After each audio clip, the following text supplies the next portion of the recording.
Do you think that there could really be more information from, we were discussing this before, if Mueller, I'm sorry, if the names are getting confused, if Flynn had more to give Mueller in this whole situation, it seems very unlikely he would have held it until after he got an unexpected stay of sentencing. Yeah, well, he was going to get sentenced pretty hard yesterday if he didn't. Was that a surprise to you, by the way? Not to interrupt the rest of the answer, but was that a surprise to you? Here's the thing. I've appeared in front of Judge Sullivan, and that doesn't shock me. He sort of holds...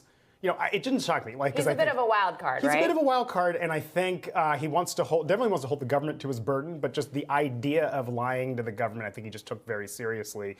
I felt for those lawyers yesterday, even in spite of the wrongdoing and the lying.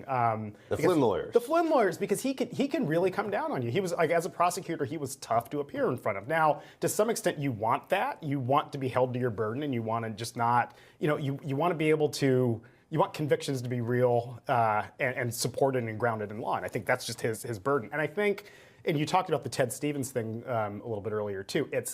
I think he was burned or felt after the Ted Stevens case that he really wants to make sure that convictions are real, that they're serious. Right, there was unethical conduct by prosecutors that in fact affected a U.S. Senate seat. Absolutely. And I think he was concerned. He wanted to make sure that whatever benefit the Flynn was getting wasn't just some sweetheart deal that the Mueller team was throwing out. Now, you and I all know that I don't think the Mueller team is knocking time off people's sentences at whim. But maybe that's it too. But again, it didn't shock me.